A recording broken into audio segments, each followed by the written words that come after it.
January 5th, 1995. On that day, 4 families' lives changed forever. For Seattle, it was a scene so devastating. There was just an outpouring of sadness, and I think outrage as well. 4 firefighters lost their lives after one man intentionally set this fire.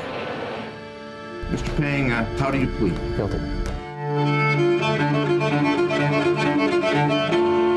It was a story of greed and death and international political intrigue. It was an important moment in the history of the Seattle Fire Department. It all unfolded on a day when Brian Hastings was on duty. That we ironically happened to all be together and we took a picture. Hastings says this photo was taken around 1 p.m., showing firefighter James Brown, Lieutenant Walt Kilgore, firefighter Randy Terlicker, and Lieutenant Greg Shoemaker right beside Hastings, who 6 hours later was among the firefighters rushing in to help those 4. I was a lieutenant on an engine company and we responded on the second alarm. The emergency call came in for a fire at the Mary Pang's Food Products Warehouse.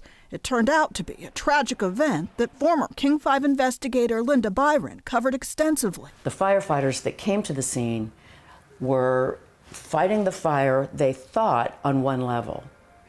It was a terrible mistake. No one realized that the building had a basement. So we arrived about 3 minutes before the collapse. So they rushed to get out. All of them don't get out. 4 of them fall to their deaths. There was the intense grief and the investigation into the son of the warehouse's owners, Martin Pang. Martin Pang told his ex-wife that he was going to do this, that he was going to burn down the warehouse for insurance money.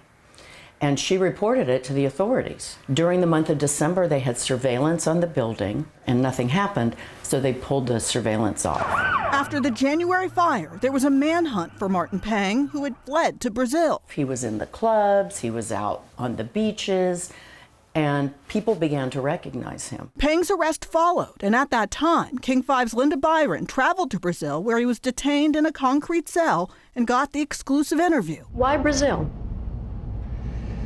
Well, there's supposed to be no extradition from Brazil, and I figured that the dust would settle, the truth would come out. This was arson, but 4 people died. He's charged with felony murder. And Brazil says, wait a minute, that's not a crime in our country.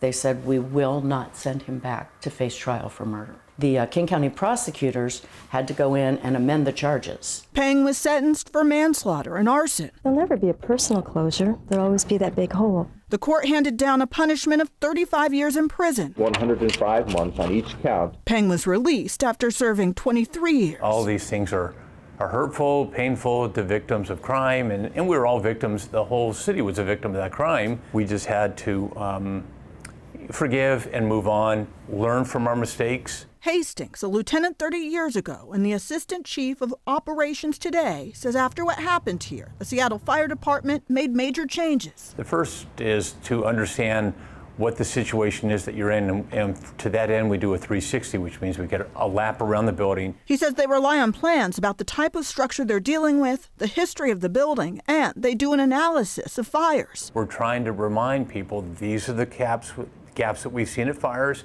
and this is the correction we're going to make. For the department, it's about the lessons learned and the 4 firefighters they'll always remember. You know, it's a painful thing, and you got to just slowly let time do some of the healing. The objective is to not have it happen again. In Seattle, So that's the lesson we have to teach. Natalie Swaby, King 5 News.